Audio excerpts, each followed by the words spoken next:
Morning, welcome to টোনাটুনির সংসার। তো এখন বাজে ভোর 3টে, আর 3টেই আমার মর্নিং হয়ে গেছে।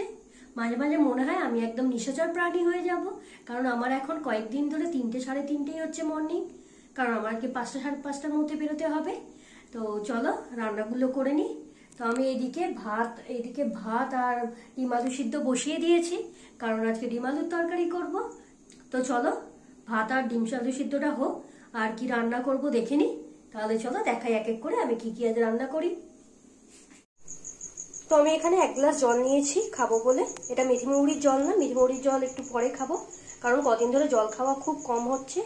সেই জন্য মেথিমৌরির জল খাওয়ার আগে 1 গ্লাস প্লেন জল খেয়ে নিচ্ছি, যাতে জল খাওয়ার ব্যালেন্সটা আমি করতে পারি। তো চলো জলটা খেয়ে নিই।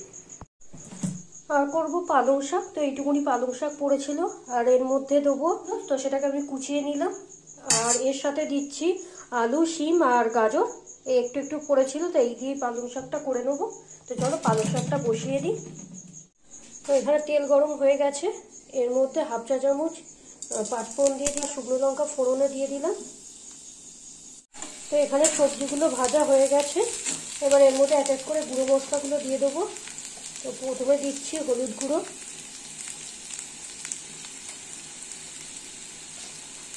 তারপর দিচ্ছি জিরে গুঁড়ো। তো মশলাগুলো একটু ভালো করে সব কিছু কষিয়ে নিই।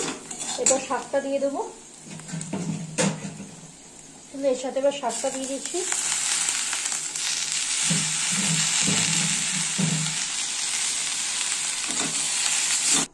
চলো এদিকে ভাত হয়ে গেছে, ভাতের ফ্যানটা ঝেড়ে নিই। তো এখানে ডিম আলু সিদ্ধ হয়ে গেছে। আমি যখনই ডিম আলু সিদ্ধ করি সামান্য 1/2 চামচের মতো নুন দিয়ে দিই। ওই জন্য দেখো ডিমগুলো সব গোটা গোটা আছে, একটাও ফাটেনি। তো চলো এবার ডিম আলুগুলো সব ছাড়িয়ে নিই। তেলের মধ্যে সামান্য নুন হলুদ দিয়ে ডিম আলুটা ভাজতে দিয়ে দিলাম।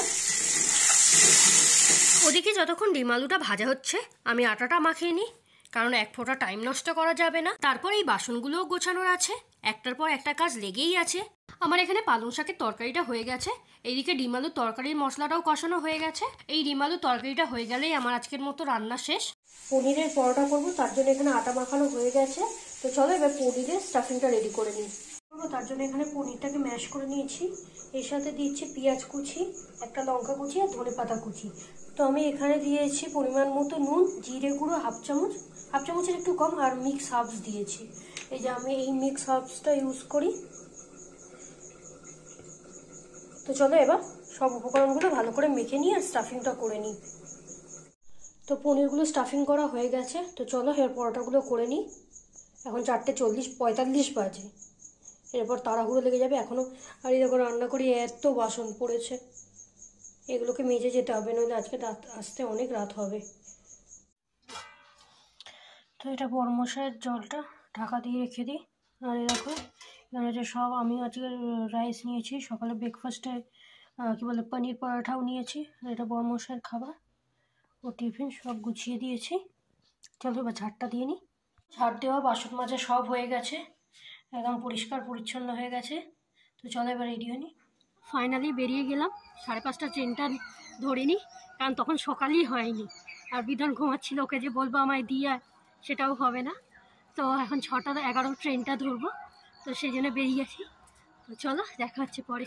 আজকের এমনিই আমি দেরি করে বেরিয়েছি, তারপর ট্রেনটাও মারাত্মক লেট করেছে। ফাইনালি 9টার পর ট্রেন থেকে আমি নামলাম। আর ভোগান্তি কাকে বলে দেখ, একে তো এত দেরি হয়ে গেছে, তার উপর যে বাসটায় উঠলাম, বাসটা আমার স্টপেজ থেকে 3টে স্টপেজ আগে নামিয়ে দেবে। কি আর করা যাবে, মা গঙ্গাকে দেখতে দেখতে হাওড়া ক্রস করলাম। বাস থেকেও নেমে পড়েছি, বাসটা খুব ভালো চালিয়েছে। এখন 10টা বাজে, এখন শুধু হেঁটে যাওয়ার পালা। এখান থেকে আমায় 2 কিলোমিটার উপরে হাঁটতে হবে। 8:30টার কাজটা আমি 10:40-এ পৌঁছালাম। পৌঁছেও শান্তি নেই, গিয়ে কিছুক্ষণ আমাকে ওয়েট করতে হলো। তার উপর আমি আজকে লেট করে এসেছি, তো কিছু করার নেই। দুপুর 1টা নাগাদ ফাইনালি আমার প্রথম কাজটা শেষ হলো। তাও সব কাজ করতে পারিনি, কারণ দিদি আজ অনেকগুলো কাজ করবে বলেছিল। আমি এখন চললাম আমার সেকেন্ড কাজ করতে, আর রাস্তায় যেতে যেতে আমি টিফিনটাও খেয়ে নেব। এটা হচ্ছে দুপুর 2:30 বাজে। আজকের আমি প্রায় আধা ঘন্টার ওপরে বাসের জন্য ওয়েট করছি, কোনো বাসের দেখাই নেই। আর জানি না আর কি কি কপালে আছে, কারণ এতক্ষণ অবধি শুধু ভোগান্তিই হচ্ছে। যে এতক্ষণ আমি বাড়ি পৌঁছে যাই, সেখানে এখনও আমি বাসের জন্য ওয়েট করছি। কখন বাড়ি পৌঁছাবো তারও কোনো ঠিক নেই। বাড়ি যাওয়ার সময় ট্রেনের খালি ভিড়টা দেখো। ভাগ্য ভালো যে আমি একটা বসার সিট পেয়েছি। তো এবার চলো বাড়ি যাই। হ্যালো, তো এখন রাত 9টা বাজে, আমি কিচেনে চলে এসেছি রুটি করতে। আর যাতায়াতটা আমার এত কষ্ট হয়েছে যে আমি বাড়ি ফিরে জামা কাপড় ছেড়েই আমি ঘুমিয়ে পড়েছিলাম। তো চলো এখন রুটি করতে হবে, কারণ আজকের আবার বড়মশাই বললো নাইট ডিউটি বেরোতে হবে। তো রুটি করে ও খেয়ে দিয়ে আবার বেরিয়ে যাবে। তো আমার মোটামুটি সব রুটি হয়ে গেছে, এটা লাস্ট রুটি, মানে এটা এই রুটিটা করলে আর রুটি করবো না, আর একটা চিনি রুটি করবো। তো তোমরা কে কে চিনি রুটি খেতে পছন্দ করো? ছোটবেলায় খুব খেতাম, তো ইচ্ছা করলো একটা করতে। চলো এবার এটাকে বেলে নিই। চিনি রুটিটা তাওয়ায় দিয়ে দিয়েছি। আজ আমি অনেক বছর পর এই রুটি করছি। তোমরা এই চিনি রুটি কে কে খেতে ভালোবাসো জানিও। আমার তো খুব পছন্দ লাগে, মানে খুব ভালো লাগে। এখন চিনিগুলো গেলে উঠেছে, দেখেছো চিনিগুলো? এখন চিনিগুলো টেন টেন, চিনি রুটি হয়ে গেছে আমার। এটা আজ আমি খাবো। তো অনেকদিন পর এই পছন্দের জিনিসটা করেছি না, বেশ মজা লাগছে, কারণ এখন চিনি রুটি এরকম খাওয়া হয় না। তো এখানে আমার সব রুটি হয়ে গেছে। আর একটু কী করে আটাটা বেশি মাখিয়ে নিয়েছি। অলরেডি 4টে রুটি হয়ে গেছে। এখানে সকালে ডিমের তরকারিটা গরম করে নিচ্ছি, তো গরম হয়েও গেছে। আর আমার আজকের একটা ফাঁকিবাজি কাজ দেখো, তো আমার আজকে বাসন মাজতে একদম ইচ্ছা করছে না, তো সেই জন্যে আমি এই বাটিটা ধরেই নিয়ে নেবো।